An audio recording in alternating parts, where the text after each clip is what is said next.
Let's pick up where we left off last week.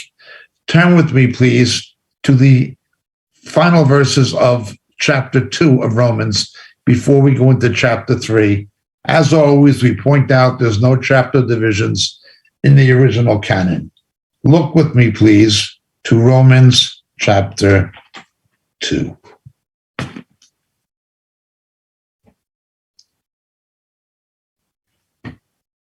Verses 28 and 29, he's not a Jew who is one outwardly, neither is circumcision that which is outward in the flesh, but he's a Jew who is one inwardly, and circumcised in that which is of the heart, by the Spirit, not by the letter. And his praise is not from men, but from God. There was a cultural Judaism. Today, there is a cultural Christianity. Judaism today, as I've said before, is not Judaism, it is Rabbinism. Talmudic Judaism is not Judaism. It is not the Judaism of Moses and the prophets. It is not Levitical. It is Rabbinism. It is a counterfeit that combines things that are true with things that are error. Most of popular Christianity, most of denominational Christianity is not Christianity. It is Christendom. Christendom. Okay. Yet people in the first century were holding on to their identity as Jews based on culture and ethnicity. That's all. They thought their culture and ethnicity made them somehow acceptable to the Lord.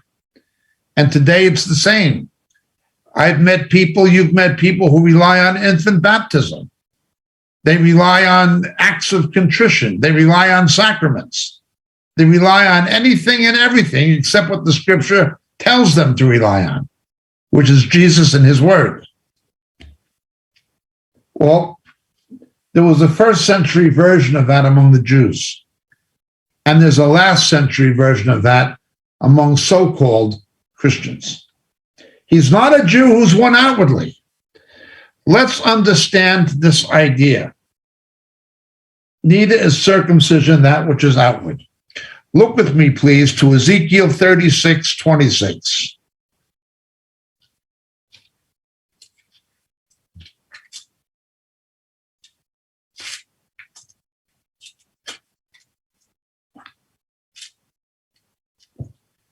Moreover, I will give you a new heart, and I will put a new spirit within you, and remove the heart of stone from your flesh, and give you a heart of flesh.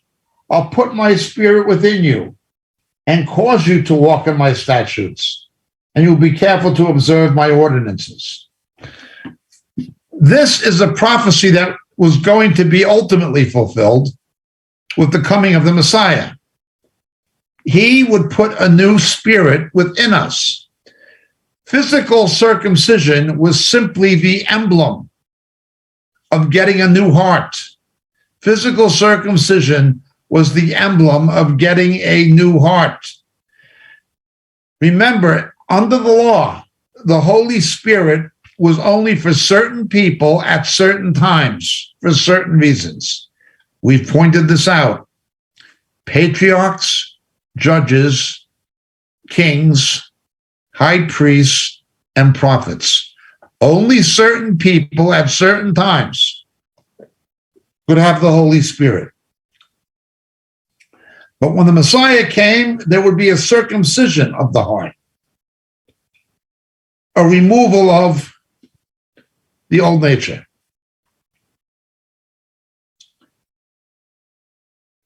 And I'll put my spirit in you. But they were relying on the ritual, not what the ritual meant. Look with me, please, to Jeremiah chapter 9, verse 25.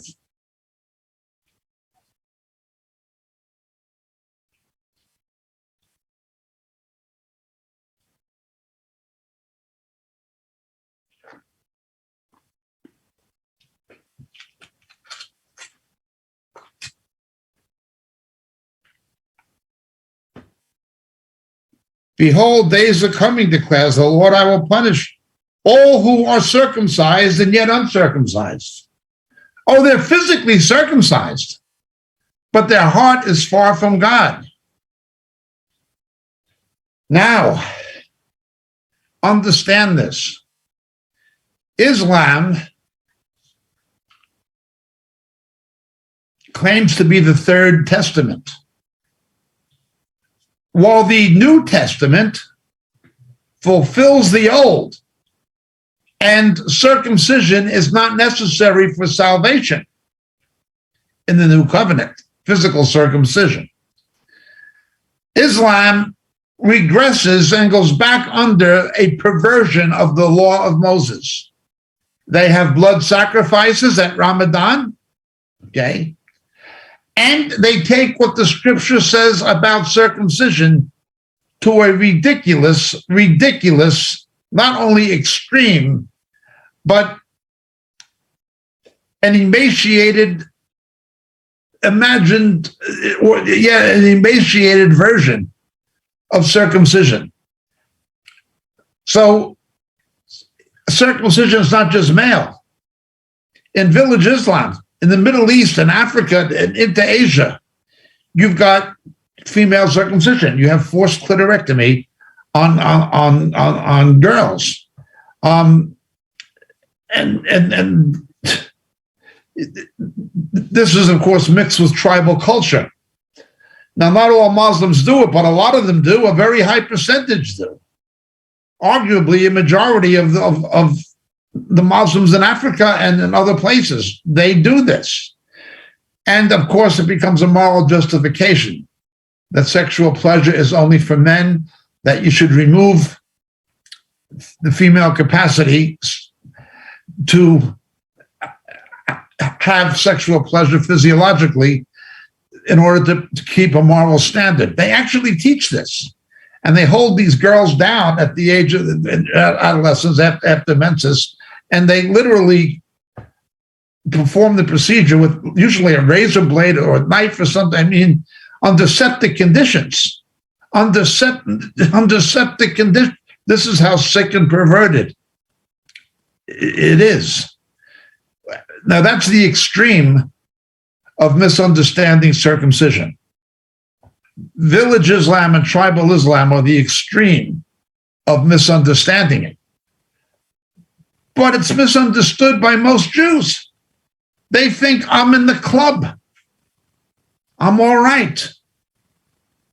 I'm a descendant of Abraham, Isaac, and Jacob, and I have the Brit Milah, that's circumcision, and I'm in the club. I live in England, where you have Erastianism, a state church. You'll have similar things in Lutheran countries, like Scandinavia, where, because somebody was sprinkled as an infant, christening and calling that baptism, they think they're in the club. They think they're in the club. Well, Paul comes and he says, you may have had the ritual, you may have had the procedure, but you're not in the club. Oh, you're circumcised, but you're not circumcised. You're in some way baptized, but you're not baptized. You're in co-buried with Christ and resurrected as a new creation. We're not just dealing with the conflicts of the first century believers. These are very real issues today. One of the many problems with the Alpha courses was that it was Triludian. It was Anglican. It came from the Church of England, and a very bad Church of England that promoted the laughing drunken deception, and a totally ecumenical Church of England that accepts Roman Catholicism and so forth. Anyway, you'll see in an Alpha course a total absence of believers' baptism. Although it's scripturally the first step of discipleship, totally absent from Alpha courses. Oh, I'm all right. That was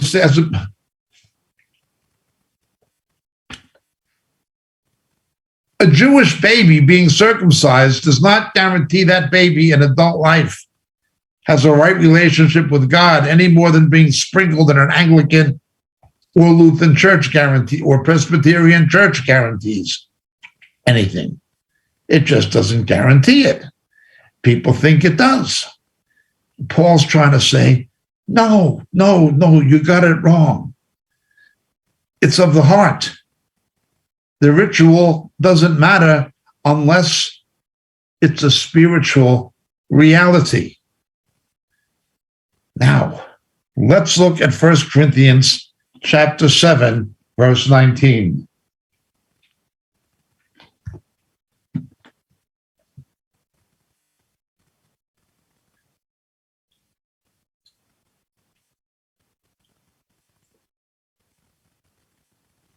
We'll begin in verse 17 of 1 Corinthians 7. Only as the Lord has assigned to each one, as God has called each in this matter, let him walk, and thus I direct in all the churches.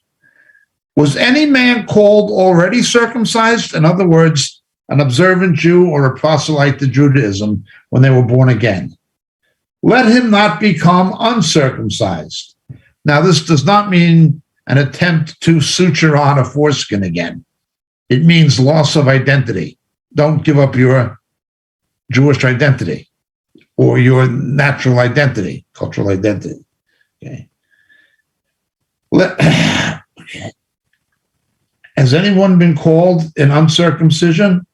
Let him not be circumcised. Don't go under the law. Now, again, Seventh-day Adventists are a major example of people trying to live under two covenants, not so much with the circumcision, but certainly with the dietary laws. Paul is saying, let each man remain in the state in which he was called. You're going to be born again. It's going to be a circumcision of the heart. These things don't matter. Stay what you are. You're going to come in to a relationship with God where you will receive the Holy Spirit. These other things aren't going to matter. Circumcision is nothing unto salvation. It's not going to make you a better believer or a better follower of Jesus. Now, remember, circumcision was given to the patriarchs. It was given before the law of Moses. It was given before the Decalogue, before the Ten Commandments. This is not to say that Jewish believers should not have their baby sons circumcised. It's for a Jew, it's not going back under the law. It's a symbol of patriarchal promise. It's not going under the Torah, okay? But for non-Jews, circumcision is going under the law. It is putting yourself in bondage to the law, okay? For the Jew, it's patriarchal. For the non-Jew converting to Judaism, it becomes legalistic.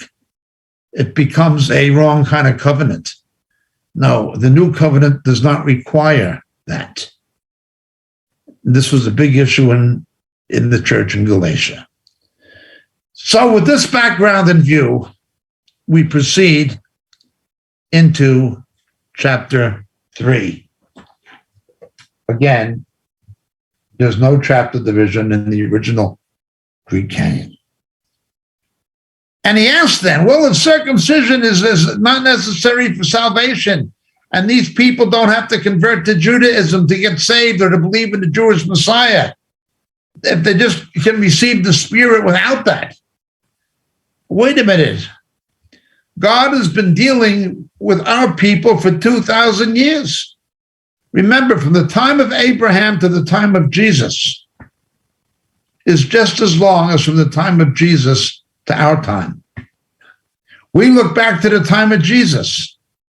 In Jesus' day, they look back to the time of Abraham. It was the same length of time, approximately 2,000 years. Can you imagine somebody saying, we've been having Christianity for 2,000 years. Yeah.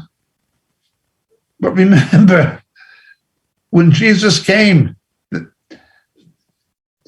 from the time of Abraham to the Messiah, it was 2,000 years. 2,000, just as long. So the natural question begins to emerge. Well, he's our Messiah, and this is our scripture, and we're supposed to be lights to the nations.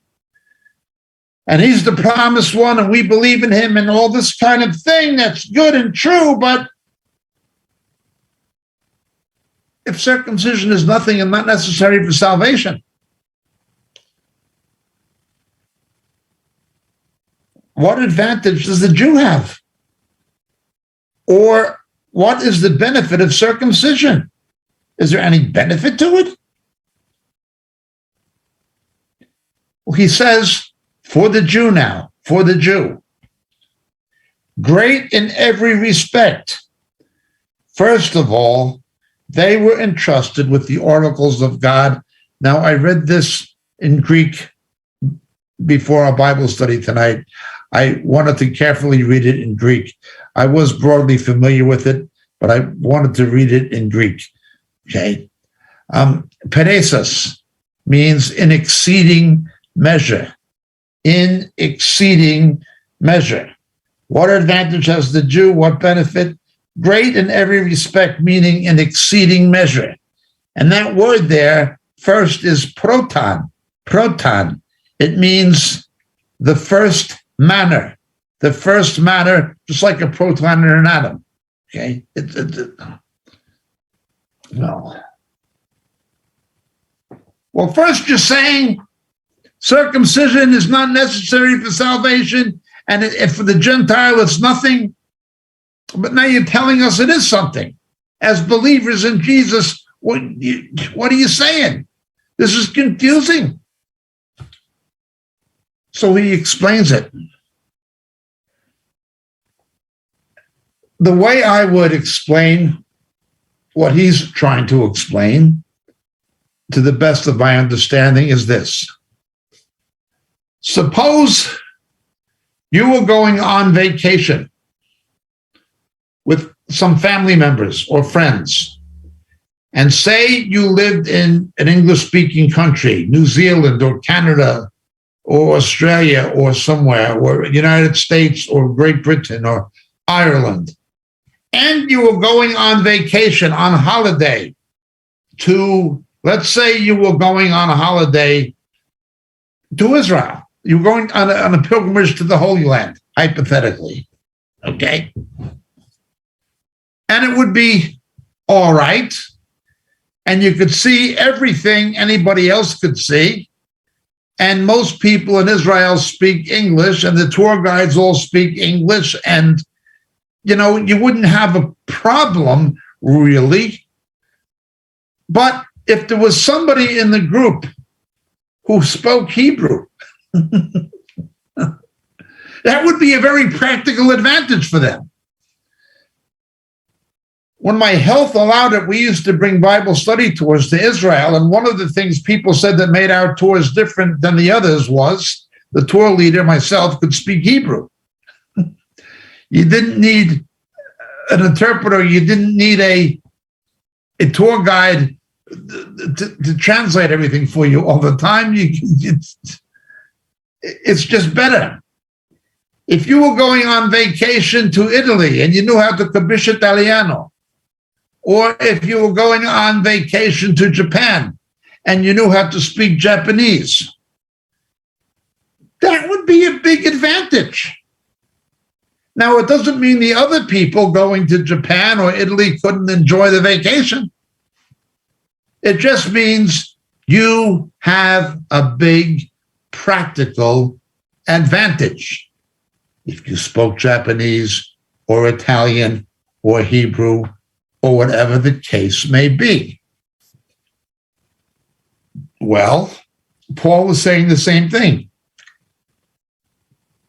To them belongs the oracles of God.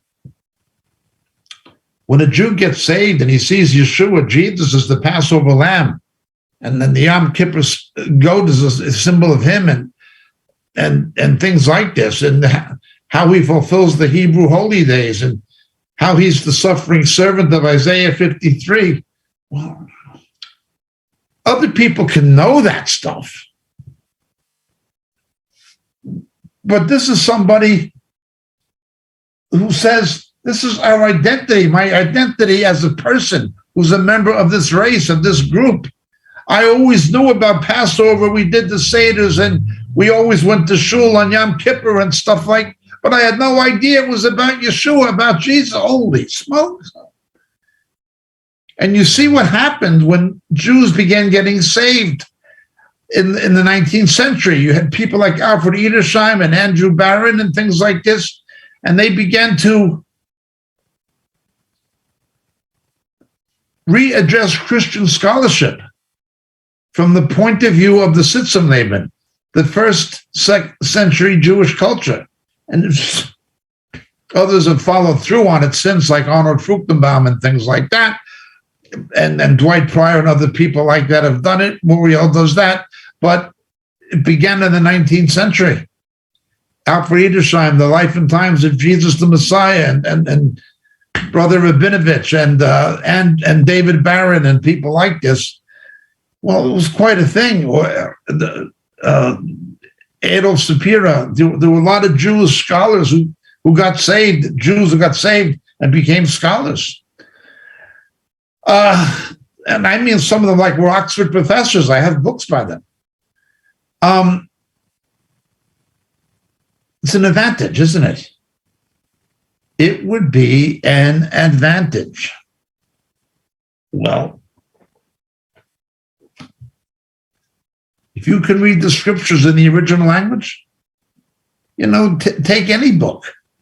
You can take, let's take a book, A Tale of Two Cities, Alexander Dumas, written in French. Okay. There are English translations of A Tale of Two Cities. Okay. Or of The Hunchback of Notre Dame. There are translations of it that are pretty good. But if you read French as a mother tongue, if you know how to read French as your main language, or if you're bilingual in French, it's an advantage. It's definitely an advantage. Great in every respect. First of all, they were entrusted with the oracles of God. God did not give his word to the Venezuelans or to the Filipinos. He did not give his word to Eskimos. He gave his word to and through Hebrews. Okay. What then? If some did not believe, their unbelief will not nullify the faithfulness of God, will it? May it never be. Rather, let God be found true, though every man be found a liar. And then he begins to quote from the Hebrew scriptures. But when he quotes from the Hebrew scriptures, here at Psalm 51, he does so from the Septuagint, because Greek was the lingua franca in the Roman Empire, and he can speak to both Jews and non-Jews, even if the Jews knew Hebrew. Okay, he quotes from the Septuagint. Okay, that thou mightest be justified in thy works, and mightest prevail when thou art judged. Well, wait a minute. Does the fact that so many Jews or most Jews don't believe nullify the faithfulness of God? No.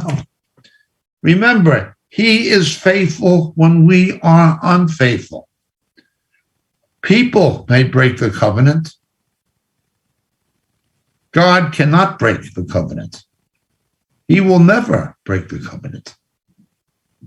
Now, the covenant said that those members of the Hebrew nation who turned against him, who violated his law, who rebelled against him, they'd be cut off. But his promise to the nation is never cut off. He remains faithful when we are unfaithful. His election of Israel, which we'll see later in this book of Romans, his election, it stays intact. It stays intact despite their unbelief. They don't want to believe in him. They want to believe this other myth, Talmudic Judaism. They want to believe in rabbinism. It's a lie of the devil.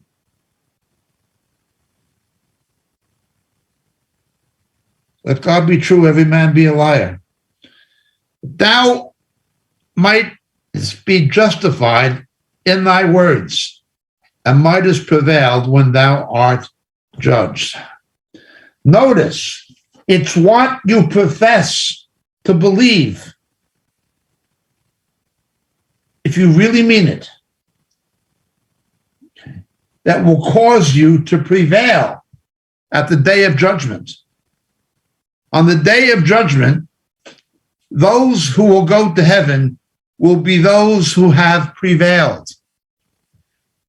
Not prevailing at the judgment itself, but prevailing now. If we really believe his word now, we will be justified. So at the judgment, we will have prevailed. That you might prevail. Those who break the law, who break God's law, the Torah, will not prevail. The problem is we've all broken it. Therefore, we must believe what is written, that the Messiah can justify us. Verse 5. But if our unrighteousness demonstrates the righteousness of God, what shall we say? The God who inflicts wrath, what gain, is not unrighteous, is he? I'm speaking in human terms, Paul says. May it never be. For otherwise, how will God judge the world? But if through my lie, and Paul's speaking hypothetically here, if through my lie the truth of God abounded to his glory, why am I also being judged as a sinner? And why not say, as far as we are slanderously reported, and as some affirm we say, let us do evil that good may come. Their condemnation is just. What then? Are we better than they? Not at all. For we have already charged that both Jews and Greeks are under sin. What's he saying here?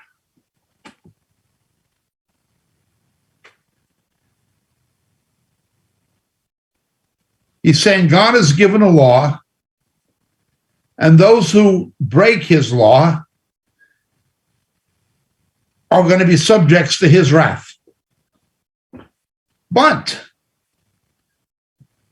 because of the state of fallen man, as we might put it, it is his law that shows us how righteous he is and how unrighteous we are. Let me explain something about religion. Now, we've talked about religion a lot. Remember, religion is the counterfeit of the gospel. The term religion is actually used in James in a somewhat different context. But let's understand what I'm saying or what the scripture means. Religion is man trying to reach God, as you know. The gospel is God trying to reach man. Religion is based on the righteous deeds and efforts of men and women. The gospel says all of our righteous deeds are as filthy rags, and it's not based on the righteous deeds or righteous intentions of men and women. It's based on the righteousness of Christ. Another difference, religion is blind faith. People will believe and cling to the religion that they were brought up in usually as when they get old. They'll get religious. They'll begin going to mass or going to synagogue. They know they're going to meet God, so they begin to get religious. They become better Hindus or better Sikhs or better, whatever they are. Okay. With no proof that it's true.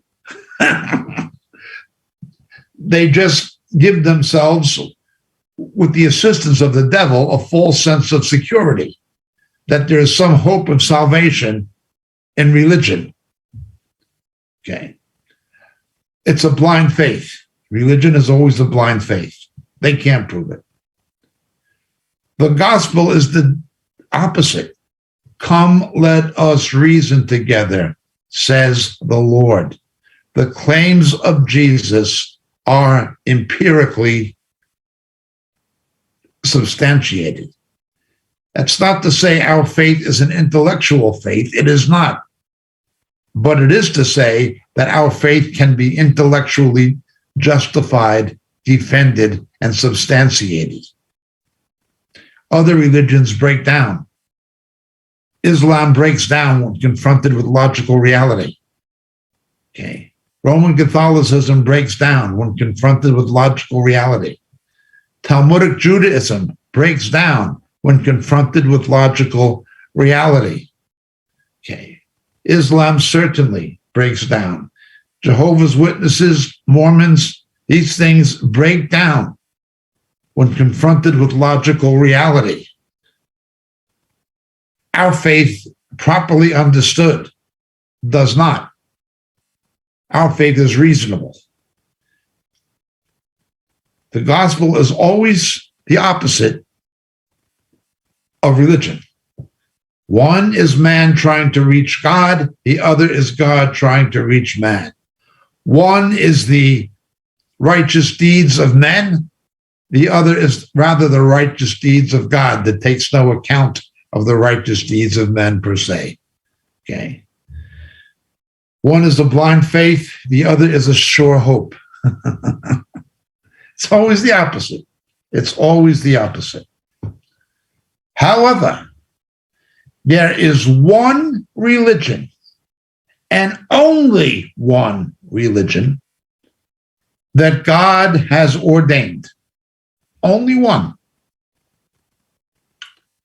Of all the religions in the world, doesn't matter which one you pick, Shintoism, Shamanism, Buddhism, Sikhism, Hinduism, Roman Catholicism, it doesn't matter. There is only one religion and one alone that God has ordained. The Torah, the Pentateuch, Levitical Judaism, not Rabbinic Judaism, not Talmudic Judaism, not Rabbinism. Torah. Torah. However, as we shall see later in Romans, the purpose of the Torah is to show us religion does not work.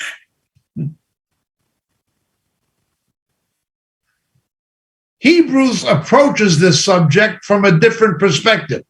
The Epistle to the Hebrews shows us that the biggest section of the Torah is the Levitical sacrificial system to make atonement and compensate somehow for the fact that people couldn't keep the rest of it. Nobody has ever kept the Torah. Man has a fallen nature. Man cannot keep the Torah. And if you break one commandment of the Torah, you broke it all.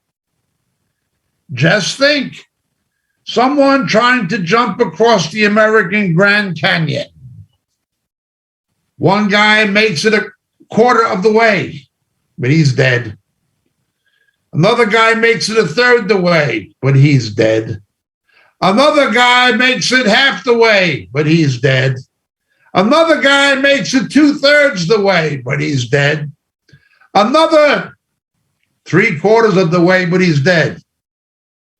But then this really fit person comes and somehow makes it 90%. In fact, 99% of the way across the Grand Canyon from the South Rim to the North Rim.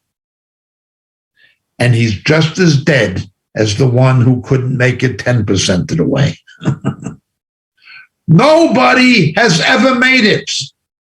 Nobody can make it. Nobody can keep Torah.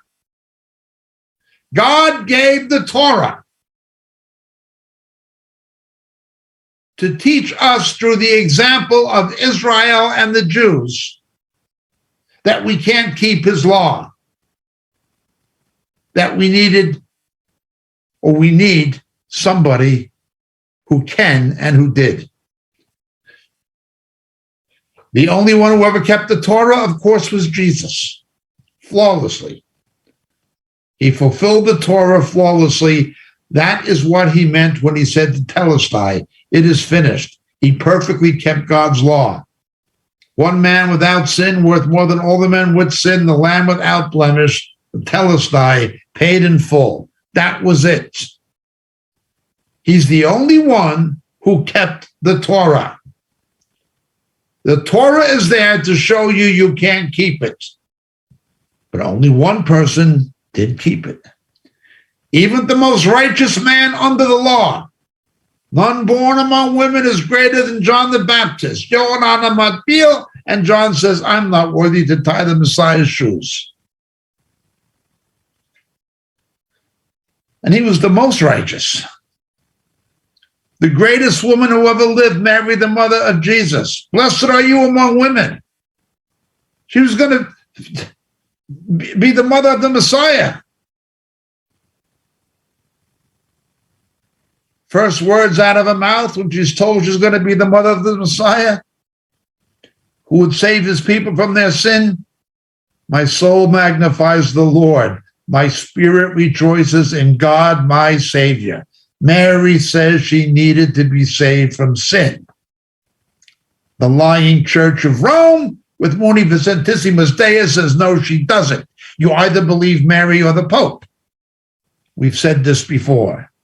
Personally, I believe Mary. I don't think for one moment Mary would lie to us. And even if she did, which she wouldn't, God wouldn't have put a lie in his word.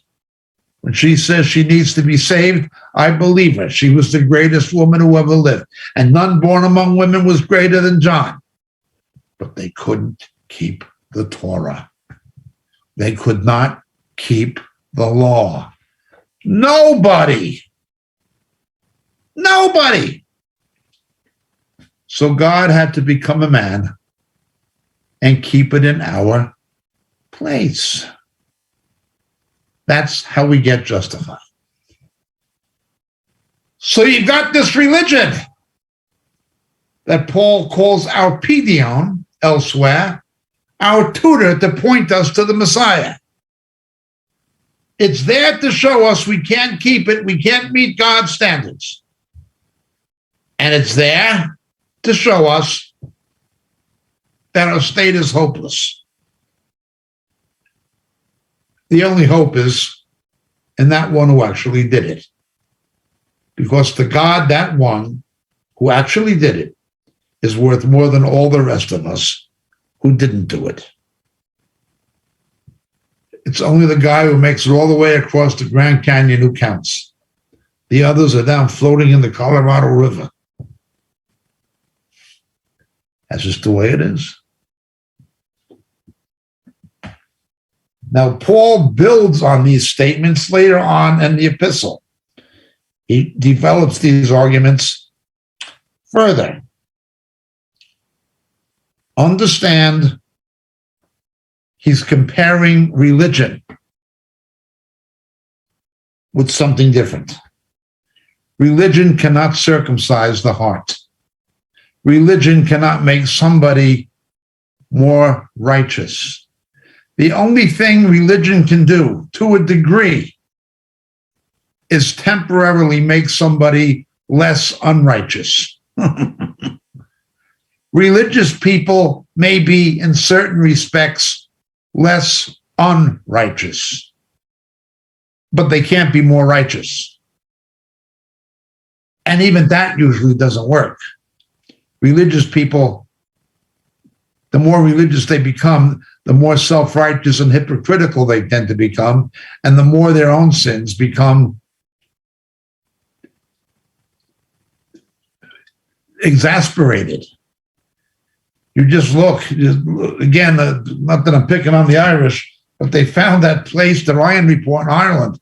The nuns buried 800 babies. 800 babies. Oh, they went to mass every morning in the chapel and they all said the rosary. 800 babies buried under the convent in the garden. Biggest hypocrites in the world are often religious people, aren't they? Just look at the word faith money preachers. Wow. Let's not go there tonight or this afternoon. Let's look. Our unrighteousness demonstrates the righteousness of God.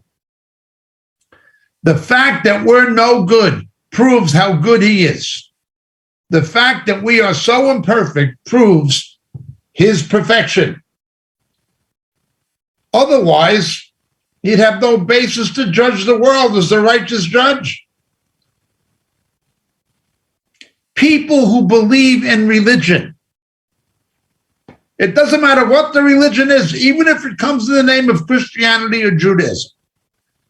It may come in the name of Christ. It may come in the name of Moses. It doesn't matter. Look what it says in verse 7. If you're preaching religion, you are preaching a lie. If you're preaching religion, you're preaching a lie.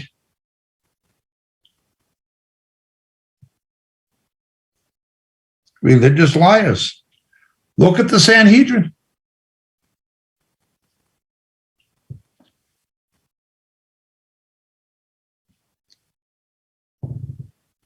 Let's look.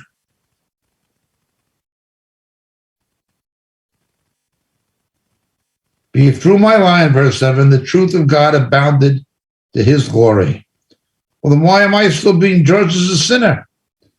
And why not say, as we are slanderously reported, and as some affirmingly say, let us do evil that good may come.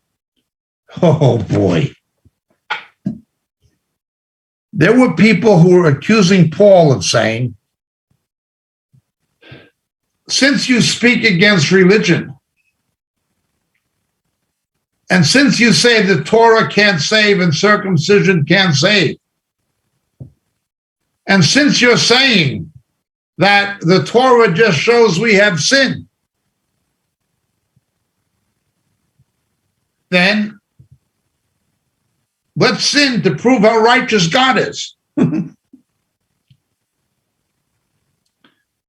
There have been people who've taught that and done that.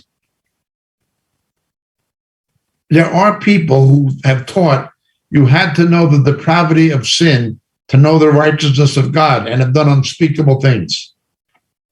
This has happened in both Judaism and Christianity.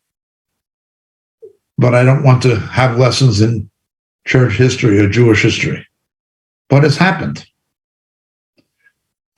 Certainly in Judaism with Jacob Frank, and with Shabbat Tzvi and Jacob Frank, it was unbelievable. But similar things happened in the Middle Ages and Roman Catholicism, unspeakable things.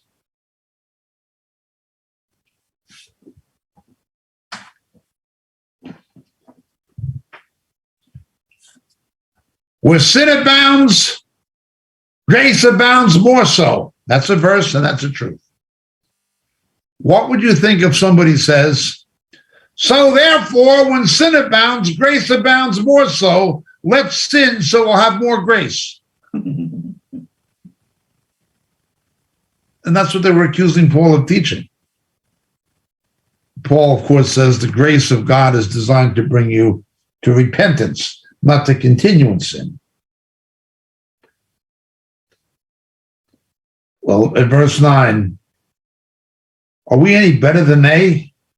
Not at all. We already charge both Jews and Greeks are all under sin. As it is written, there is none righteous, not even one. There is none who understands. There is none who seeks for God. All have turned aside together. They have become useless. There is none who does good. There is not even one. Now, God's definition of good means all good all the time. Nobody has ever done it except God himself when he became a man. Now look at this. Oh, good heavens, quoting from the Psalms. Their throat is an open grave. With their tongues they keep deceiving. The poison of asps. Remember, snakes are figures of Satan, of the deceiver, is under their lips, whose mouth is filled with cursing and bitterness. Their feet are swift to shed blood. Destruction and misery are in their paths, and the path of peace they've not known. There is no fear of God before their eyes. Now we know that whatever the law says, that is the Torah, it speaks to those who are under the Torah, and every mouth may be closed, and all the world may become accountable to God, because by works of the law of the Torah, no flesh will be justified in his sight, for through the law comes the knowledge of sin. Let's go back. Verse 13, quoting from Psalms, their throat is an open grave. With their tongue they keep deceiving. The poison of asps is under their lips. Remember, the serpent beguiled the woman. When a Jehovah's Witness is speaking, it is the venom of a viper. Their mouth is a grave. Death comes from their throats.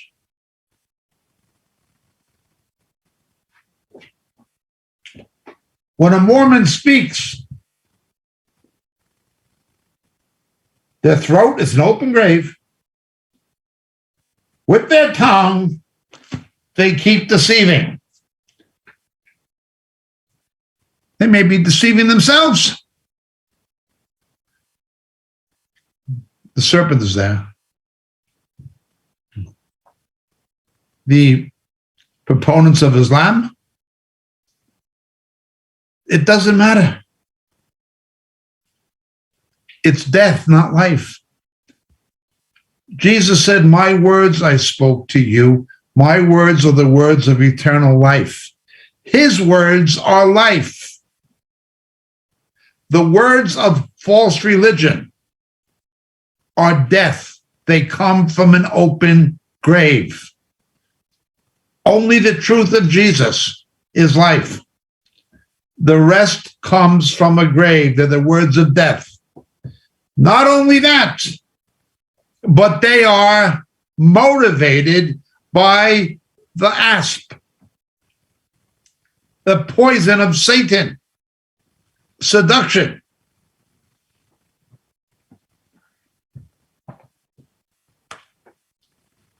Quite a thing.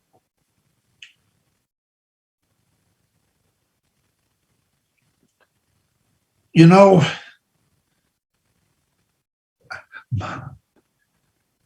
I've seen how angry Jehovah's Witnesses can get. Certainly Muslims. I've had Orthodox rabbis screaming at me.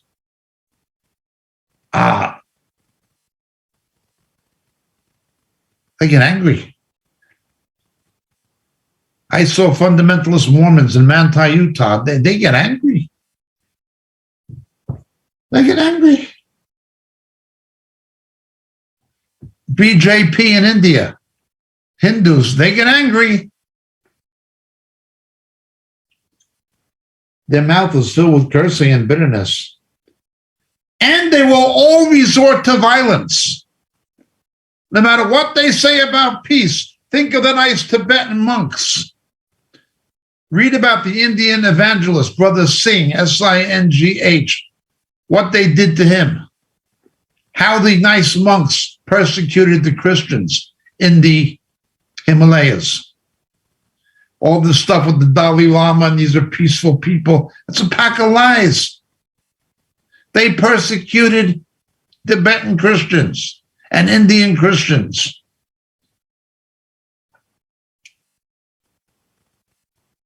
Destruction and misery are in their paths.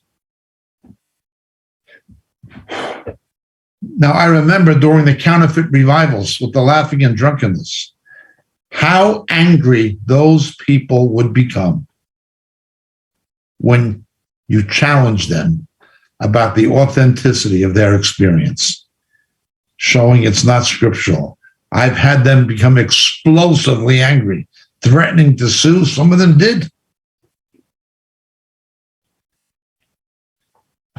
When people get that way, they're not on the path of peace. By peace, I don't mean the absence of conflict. I mean shalom, fullness.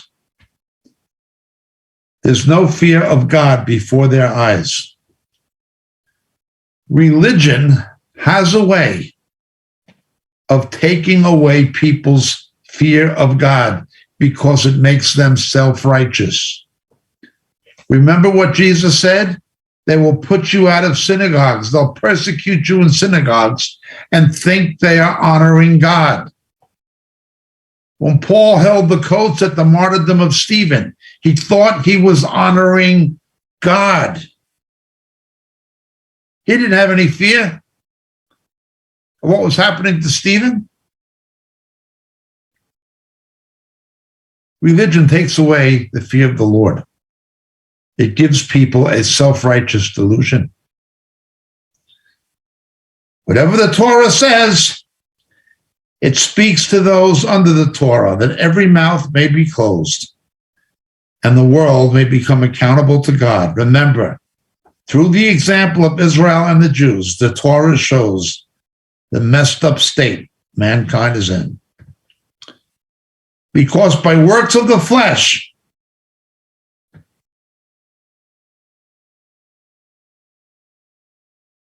works of the flesh, no work of the flesh will be justified.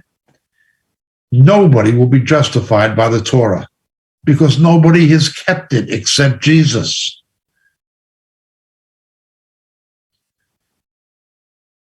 Nobody. For through the law comes the knowledge of sin. The very fact that when you are told not to do something or you can't have something, that stirs up a curiosity. Remember, Adam and Eve were literal people. But if God created you and your wife, or me and my wife, we would have done the same things as Adam and Eve. Yeah, they were literal people, but they're also pictures of us, reflections of the human condition. Your eyes will be opened. But once man has fallen, now it goes up to a whole other level. Don't do it incites the desire to do it because of the fallen nature. Doesn't matter. Don't do it. But the desire to do it is incited because you're told, don't do it. The fact that it's going to be detrimental to you, the fact that it's going to be detrimental to others, the fact that it is going to offend the Lord above all, the fact that it's going to please Satan. People want to break the law. Just like Israel, when Moses came down and smashed the Decalogue. It is the nature of fallen man to break God's law. It is our nature to break it. Now remember what Paul said, even to pagans who don't have the Torah, their conscience can exonerate them or condemn them. Even people who don't have the law of God written can know right from wrong. They can know there's one God. They can know you should treat other people the way you want other people to treat you. But they've broken those laws the same. Everybody's broken God's law. But for the Jews who had it written down, they're much more accountable and much more culpable. And for you and I as believers who have it written down in Scripture, we are much more culpable and much more accountable. Our sin is worse than the sin of unbelievers. Our sin as saved Christians is worse than the sin of non-believers, in a sense, because we know better. The Hebrews had the oracles of God. Now, after 2,000 years of church history, Christians of all backgrounds have the oracles of God. We have the oracles of God. Not by anthropology or by culture, but certainly by the influences of Christianity and Christendom on the Western world particularly.